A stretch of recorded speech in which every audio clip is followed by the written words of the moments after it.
I saw 100 lost seasons, and I saw World Series parades, and I've seen everything in between, and I've seen some of the greatest starting pitchers this game's ever seen come through this building and thrive here. And obviously, as a high schooler, as just like somebody that had aspirations, I always I tried to take what I could away from everybody, but.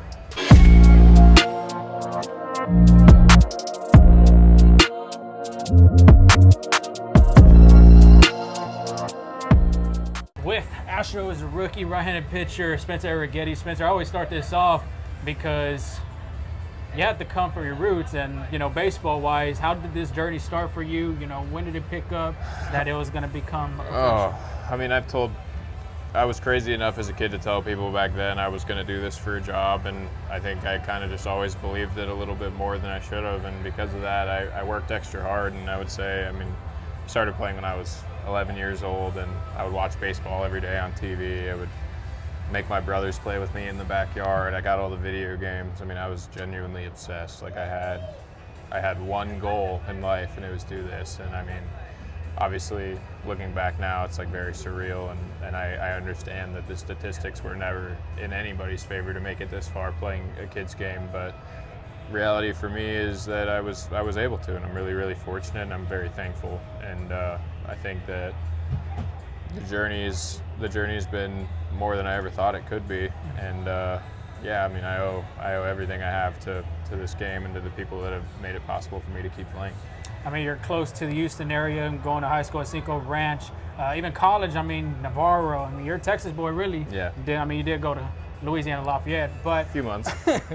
But did you come to any of these Astro games back in the days with the players? Who idolized your game after? I saw 100 lost seasons, and I saw World Series parades, and I've seen everything in between, and I've seen some of the greatest starting pitchers this game's ever seen come through this building and thrive here. And obviously, as a high schooler, as just like somebody that had aspirations, I always I tried to take what I could away from everybody. But I would say like in 17, 18, 19, when we started to get good, I loved watching Lance when he debuted. I loved watching Morton. I loved watching Cole, Verlander, obviously, like all of these guys that have been such staples in starting rotations across the league for the last, as long as I can remember, honestly. Like a lot of these guys debuted when I was a kid, and now I'm getting the chance to play alongside them or play against them. And it's just really, it's such a crazy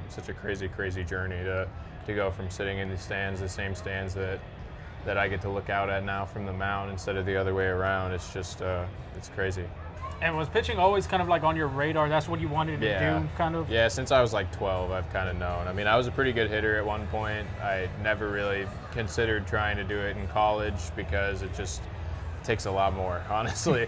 Reality is playing every day is a lot harder than playing every 5 days, and I've always liked the element of control that you have over a game as a starting pitcher. It's kind of, people look at it as your game, especially at this level. It's your game to influence every 5 days, and I take a lot of pride in that. And obviously my record's not the best this year, but I feel like every time I've gone out there, the goal has been influence it in our favor, give the guys a chance to do what they do on offense and put up some runs and just keep the game close always. So I've always loved pitching. I like, more than anything in this life, I like striking people out. So. And minor league pitcher of the year last year, being with Sugarland, going into the 24th season, you're regarded as the #1 top pitching prospect in the Astros farm system. Heading into spring training, what was going through your mind going into West Palm Beach? Did you think you had a shot at making the opening day roster? Did you think you had a shot at making your debut this season? What was going through your Well, I just said a couple minutes ago, I've kind of always been a little bit in over my head. So obviously, I think some of the thoughts that I had were in that ballpark. Like, I want to go do the best I can so I can break camp with the team, and I want to impress everybody every single day, every time I pick up a baseball. But reality is that's really not the nature of this game, and especially spring training. It's just for the guys to get going. After the little break that we all take, it's just kind of everybody getting their feet wet again. And I think that I took a good approach to camp this year, and I did what I set out to do, which was prove that I can handle the workload, prove that I can handle big league hitters, prove that that I can command the ball a little bit better than maybe I have in the past. And I mean, going into camp, I wasn't too concerned about what the roster was going to look like. It was just more about my own status, or the way that people in the org thought of me on the big league side, just because it was my first time being around most of them. And I feel like the biggest takeaway for me was just getting to start to form relationships with some of these guys that I would end up becoming teammates with not too long after, and just getting a feel for the clubhouse and what the culture's like here. And I think that I learned a lot in spring training, and I've learned a lot every day since then, just being around everybody that we've got, all of these veterans, all of the guys that are finding their way in the big leagues as well. It's just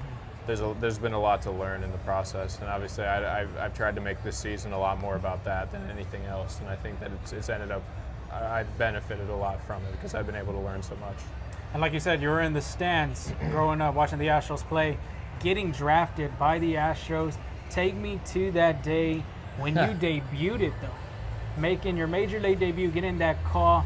You know, who informed you that you were going to the big leagues, and who was that first phone call to when you got the notice? Well, the phone call that I got was from a number I didn't have saved from Deerfield Beach, Florida. And that number is Mickey Stories. I now have it saved. He's our manager in AAA. And Mickey, if you ever watch this, I'm sorry. I didn't have your number saved. I was going to ignore the call and take a nap instead.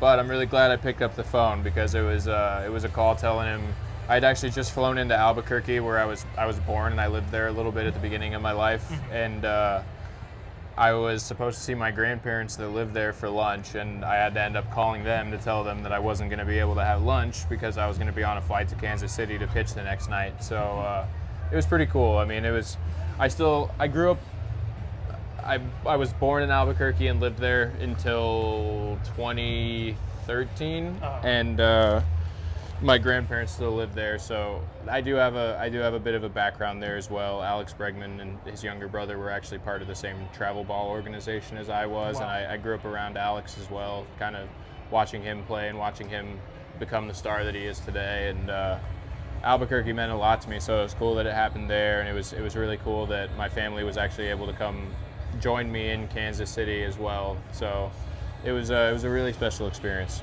And I mean, rough and bumpy start to your first debut to mid part of the season.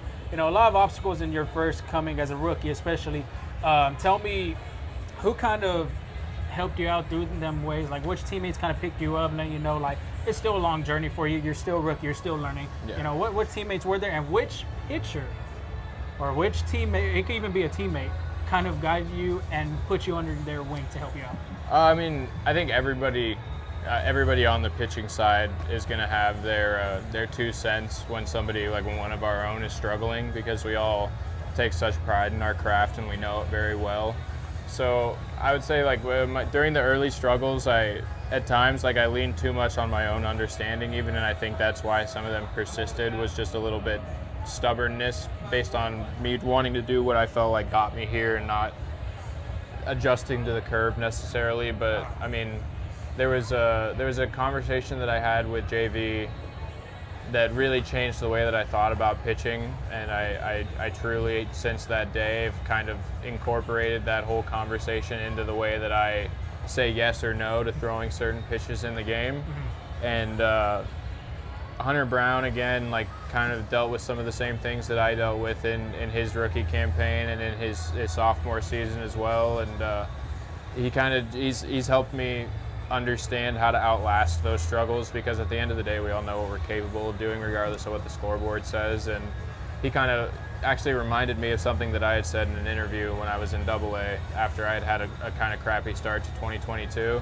I had a really bad April there, and then proceeded to have a 2 for the rest of the year pretty much. So he reminded me that there's a lot more to take away from the work that you're doing in between games than what's actually occurring in the game. And I feel like I kind of just accepted that one day, and it snowballed from there, and that's kind of where we're at now. And I feel like everybody's really been able to help me in different ways. Like, guys specialize in certain things at this level, and maybe they have more information about a certain thing than another. And everybody's got really, really, really valuable advice at this level. Obviously, I mean, I'm like you said, I'm a rookie. I'm still trying to learn the ways. So I just try to take a little bit from everybody. I have two more questions too, because I know your time is valuable. How has analytics kind of play a part of this game into your pitching repertoire, to scouting reports and things like that? Because back then it wasn't like that. Now you're in a new age of baseball, and analytics is really a key factor to it. Yeah, well, it's kind of been a part of my whole professional baseball journey, just with when I got drafted. I mean, 2021 was definitely not even the peak of it, but well, actually, I think it was kind of past the peak of it. I think the technological revolution of sorts in our game occurred a little bit before that, and because of it, it's kind of all I've known in professional baseball. And surprisingly, you actually take a step away from it when you get to the big leagues, because it's a game. It's, at the end of the day, it's not a video game. It's a game that we play, and we're human, and we make errors. And because of that, the game is a lot more than just the data behind it. But the data behind it paints a picture of how maybe you can get better results in the game. So it's kind of just the two having a balance, more so than it is analytics influencing one thing or another in this game. I firmly believe that it's got to be both. So it's just general traditional baseball feel meets the cutting edge of technology, and somewhere in the middle there's a happy balance where guys play the game the way that it always has been, but play it in a smart way. So the August that you had was very impressive. 189 ERA, 47 strikeouts, a 12.7 strikeout per 9 innings in that month. I mean, you go to Baltimore, going against, on the other side, you had a Cy Young Award pitching and Corbin Burns. Next thing you know, you're going to Philly. That's a 2022 World Series rematch, and you're hitting one of the best offenses in not even the National League, but Major League Baseball. And then to add on a little bit of what you're doing right now, do you know who's the only rookie pitcher that's over you in strikeout per 9 innings? I know he has less innings than me. Who is it? I know who it is. Paul Skeens, Yeah. 12.23 strikeout per 9 innings. You're at 11.93. But I Yeah. mean, tell me, what's been the success that you're having in this later month and really getting closer to that postseason for a deep run into, for the Astros to make the playoffs again? Kind of just like I said, like not really caring what happens in the game necessarily, and just making my my general feelings about where I'm at in the game, about what I'm doing those days in between. I feel like reality is you only see the work that I've done on the mound, but all the work that I do in between the times where I'm on the mound is what makes all of that possible. So I firmly believe it's just I've found a little bit better process to get ready for games, and I think I feel more prepared for them now, both analytics wise and my body and my mechanics and everything. So I think it's kind of just a perfect storm of me finally turning a corner in terms of like having a solid routine, having a go-to in terms of what I'm looking for scouting wise, and then just generally making it more about the next pitch I throw than what's happened up to that point in the game. I mean, even in the game in Philadelphia, there's like pretty glaring stuff that I was like mad about afterwards. Like regardless of what the result is, I just generally feel like there's something to improve upon every time. And when you give up 7 runs, it's really obvious what you want to improve upon. But when you don't, I think it's really easy to get complacent, and when it's not quite so obvious. And I think a lot of the success that I've experienced is because of not getting complacent and still like picking apart outings that I feel like I threw the ball well in to find where I could throw the ball better. So lastly, what has been your biggest adjustment throughout your short career in baseball, or it could be just anything generally in life? My biggest adjustment in baseball so far was trying to be a pitcher a little bit more than I am a thrower, just because I was a big kid and I threw harder than everybody else when I was 12, and pretty much until I was like 16, 17, 18 when other guys started to get big too. And I think that advantage is nice. Like obviously you watch the guys, like the only guy that has more strikeouts per 9 than I do as a rookie throws 100. So there's an obvious clear-cut advantage to throwing the ball harder, and I've had to kind of swallow the pride a little bit and understand that I don't throw 100 miles an hour, but I can make my fastball feel like 100 by actually pitching. So that's really it. It's just like shifting the focus from throwing everything as hard and nasty as I can to throwing it to a good spot and in a well thought out sequence, if that makes sense. It's just kind of playing chess more than checkers. So that's definitely been it for me. Spencer Arrighetti, starter for the Houston Astros.